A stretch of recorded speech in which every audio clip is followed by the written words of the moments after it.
la versión del CARTO la tenemos más actualizada y es el que más herramientas tenemos porque lo tenemos más años, ¿no? Entonces, generalmente para arritmias complejas utilizamos de manera preferente el CARTO, porque tenemos más software, tenemos la vaina del vicio que nos permite verla en la fibrilación auricular, unos software bastante buenos de puntos de ablación, por así decirlo. El Insight lo usamos, yo diría, en un 20-30%, si no, corrígeme, Pío, más o menos. Y lo bueno de este sistema es que su mapeamiento es bastante bueno. El catéter que tiene el HD Grip es genial para hacer un mapeo que no te da tanta extrasístole ni tanta arritmia ventricular como el Pentaray, por ejemplo, del CARTO, ¿no? Lo bueno es que puedes utilizar otros tipos de catéteres con el Insight, por lo cual los costos son más accesibles y puedes hacer sin fluoroscopía, inclusive utilizando catéteres de otras marcas, sea Abbott, Biotronic, Mapit, cualquier tipo de catéter es compatible con el sistema de navegación de Abbott, que no es de la otra compañía, ¿no? Entonces, más o menos ahí vamos mixtureando un poco de uno u otro. Hola, buenas tardes.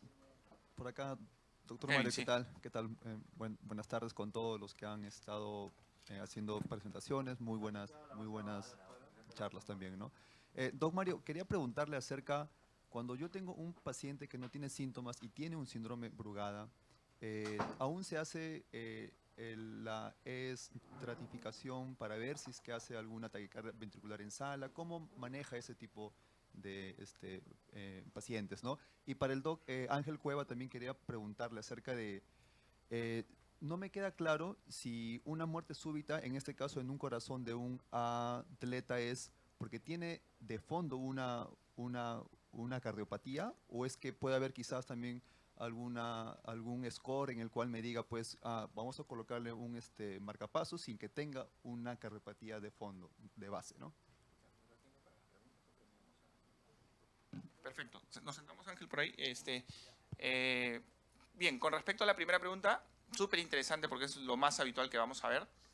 Un paciente con Brugada, con patrón de Brugada tipo 1, asintomático, pero patrón tipo 1, ya sea sensibilizado, porque le pusiste en las derivadas altas, o que el paciente hizo fiebre, ¿ok?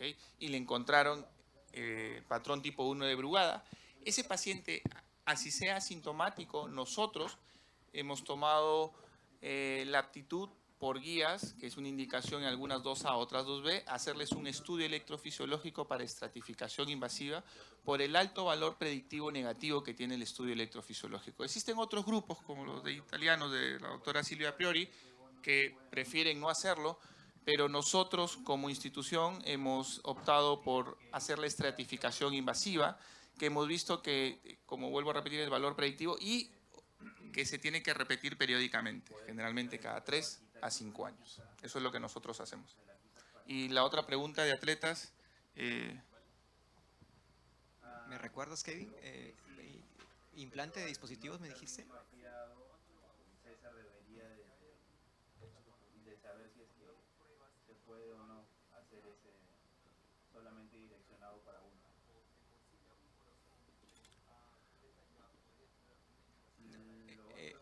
Ahí hay que diferenciar las características de, empezando, la hipertrofia del atleta, ya sea de BI o de BD, es una hipertrofia pura.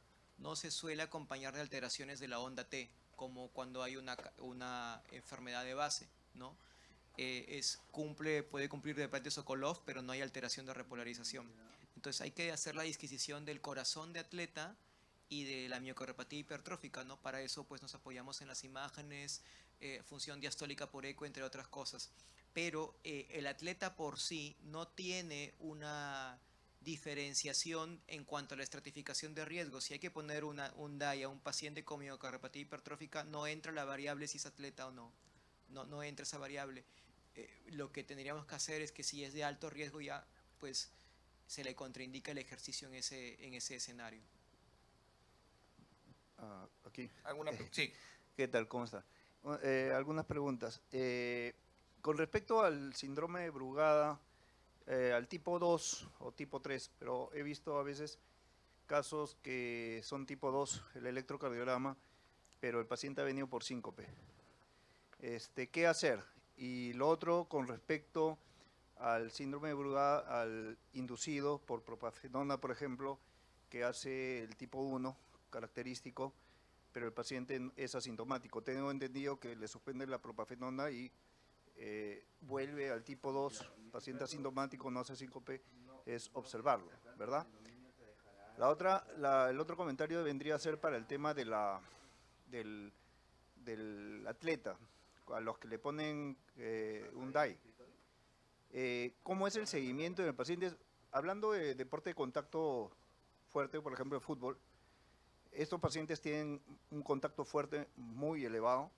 ¿Cómo es el seguimiento? ¿Es muy frecuente? Haciendo el empapeo del DAI, ¿no? Con el reprogramador, ¿no?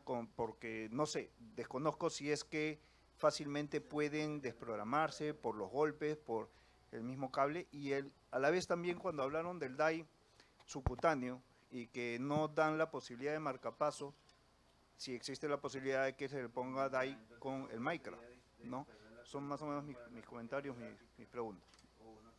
Perfecto. En pacientes con síndrome, con patrón de Brugada tipo 2, tipo 3, que tienen un síncope, si el síncope es de etiología vasovagal, porque a veces es muy frecuente la disautonomía en estos pacientes, hay que tomarlo más tranquilo, pero igual hay que culminar las evaluaciones. Si es un paciente con un síncope de perfil cardiogénico que puede acoplarse a la definición de síntomas en patrón de Brugada y hacer un síndrome de Brugada, de hecho estamos obligados en hacer un test para determinar si el paciente tiene un Brugada tipo 1, ¿no? Porque al final, como decimos, el patrón tipo 1 es el único diagnóstico. Entonces, puede ser con flecainida, acmalina, de acuerdo a las disponibilidades que uno tiene. Y en algún caso se podría hacer, está descrito con propafenona también, pero se tiene que tener la obligación de hacer un test para desencadenar un patrón de Brugada. Eso es fundamental, ¿no? Respondo a la última de la del DAI y luego te doy paso ahí. Sí, hay algunos estudios, de hecho salió un estudio reciente en New England sobre la sincronía que puede existir entre el Micra y el DAI subcutáneo, que hay buenos resultados, o sea, se podría hacer en esos casos, ¿no? Y también tengamos en cuenta que ahora hay un DAI intravascular, que es el de Medtronic, que sí tiene esa función, ¿no? Entonces, sí es un tema que se está viendo y puede haber la posibilidad de tener un marcapaso sin cables en comunicación por Bluetooth con el dispositivo subcutáneo para esas cosas, ¿no? Sí puede, sí hay esa parte. Y lo otro de atletas, el seguimiento. Bueno, Ángel, que es atleta, ahí te va a decir cómo. creo que bajo mi punto de vista, ningún atleta con DAI debería hacer ejercicio intenso, nomás si es prevención secundaria. No te van a contratar en la liga inglesa. Ahí entra a tallar mucho lo de las legislaciones, ¿no? Me parece que el caso que mostré de Eriksen fue porque se catalogó como con motio cordis, pero de ahí a estar 100% seguro de ello, doctor, es muy difícil. Pero un atleta que ya es recuperado, alguna miocardiopatía de alto riesgo, pues debería contraindicarse el ejercicio. Sabemos, por ejemplo, cardiopatía ritmogénica, el paciente así tenga DAI, así tenga ablación, tiene contraindicado hacer ejercicio. O sea, no, eso no debería pasar, con la salvedad que le digo de ciertas legislaciones. Y bueno, es cierto, el DAI endocárdico, al estar por la vena axilar o por la vena subclavia, tiene mayor probabilidad de fracaso en el electrodo. Sabemos que hay series que reportan hasta 20% de daño en el electrodo a los 3 o 5 años. Entonces el DAI subcutáneo ofrece esa ventaja. Y cualquier contacto de deporte, así el atleta, así la persona no sea un atleta calificado, si juega fútbol, si hace cualquier actividad, está en riesgo la fractura del cable.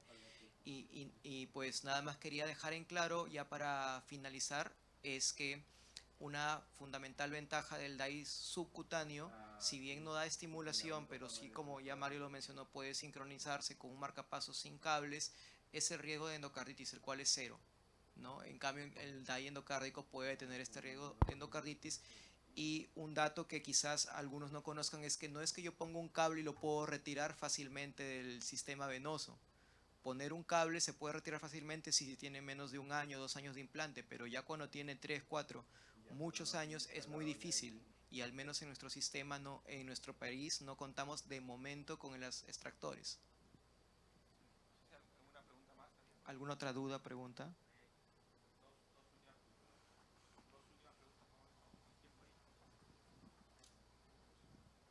Gracias, buenas tardes. Muchas felicidades por el curso que está muy interesante. Bueno, yo, como algunos me conocen, soy cardióloga pediatra y tenemos siempre, últimamente, estos eventos de que los niños de pronto ya los meten a clubes donde hacen deporte desde muy temprana edad. Ellos entrenan más o menos 2 a 3 horas por día durante 5 días a la semana. Y siempre hay hallazgos que saltan a la luz y que me hacen dudar. Extrasístoles auriculares de baja densidad o ventriculares de muy baja densidad. Tengo que tomar otras medidas respecto a ellos si es que ecocardiográficamente no encuentro mayor alteración.